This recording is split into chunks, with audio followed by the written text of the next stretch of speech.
Grade Mathematicians. I'm here to help you get ready for your test. We're looking at ratios and rates this week, and you're going to see a problem like this here, and this is one that's been written a little bit different than you're used to seeing it, so I want to make sure we go over it. If I said I had 6 candy bars for $4.20, and I want to know what my scale factor is, well, all I'm going to do is I'm going to say, well, if I have 6 for $4.20, if I had 6 for 42, that would be 7 cents. So $4.20 divided by 6 would be 70 cents. Each candy bar is 70 cents. And if I wanted to find my scale factor, all I'm doing is I'm dividing my dollars by the amount of candies that I have. Because remember, our scale factor is simply the amount that is multiplied. 70 cents is then multiplied times 6 to get to $4.20. I want you to write on your paper, scale factor equals amount multiplied. Go ahead and pause it and get that written down. Okay, the next thing that you're going to see on your test is going to be something like this, and this is not a very straight one, but we're going to pretend I have something like this written here on my paper, and it's got hours on one side and days, and I want to know, well, what is my scale on this? Well, all I have to do is say, well, I can see here that for 2 hours, 2 hours, I have to do 1 day's worth of work. So I would say my scale factor is 2 hours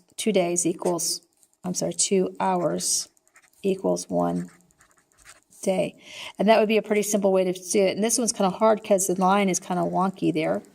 And I can't really see where it's going through really well. So what I do is I look and say, well, where is it meeting up at? And I use that one to determine my ratio. So you're going to see one kind of like that. It's got an arrow going up, and you've got to figure out where is it crossing so I can find my ratio. You're also going to see a problem kind of like this. This is kind of like a pictograph of a ratio. In this one, I've got a bunch of stars and happy faces, and I can see I have 4 stars here, I have 4 stars here, and I have 8 happy faces in the middle. And I can kind of see from this ratio that every time I have a star, I have 2 happy faces and another star. It's kind of like patterns, right? You can also see that for every 2 stars, I have 2 happy faces. So if I said, well, I'm going to add 2 more stars, how many more happy faces do I have to add? Well, I have to add 2. Because really all I'm looking at is basically one line of this. Does that make sense to you? So you're going to have a problem that's got a bunch of different shapes on there, and you're going to say, I'm going to add some more of one kind of shape. What do I need to do on the other shapes to make that match up? That's all I'm doing, looking line by line. And you've got a couple different just simple basic proportion problems. This one is one with a table. It's kind of what we've been working with this week. You're going to have a problem that's kind of like this. It's got a bunch of numbers in the table, and you've got to figure out a number that's missing. So I will remind you, what you're doing here is you're figuring out what is my scale factor. What am I doing to the top number to get to the bottom number? On this one, I'm taking times 5, right? 2 times 5 is 10, 4 times 5 is 20, 6 times 5 is 30. So that means if I'm taking times 5 on the bottom, I would be doing dividing 5 right this, right? So 5 times 5 on the top is the same as dividing 5 on the bottom. I could say 10 times 5 is 50, or I could say 50 divided by 5 is 10.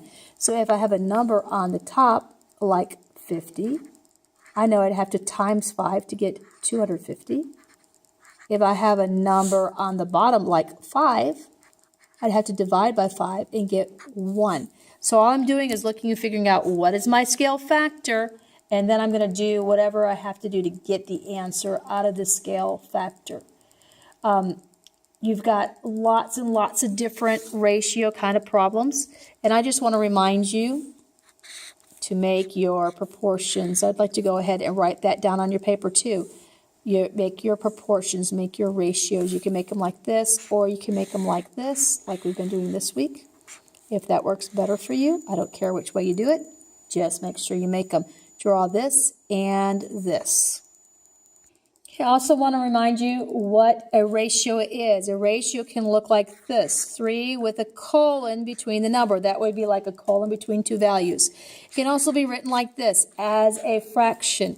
It can be written like this, with the word 2 in between. You're going to have a question asking you which thing is not showing a ratio. So you need to know what your ratios are. Go ahead and write this on your paper too, the different ways of showing a ratio, 3 to 4, 3 to 4, or 3 to 4. That basically covers your test. You're going to have several different questions about several different things, but they're all about ratios. Set up your proportions and you'll be fine.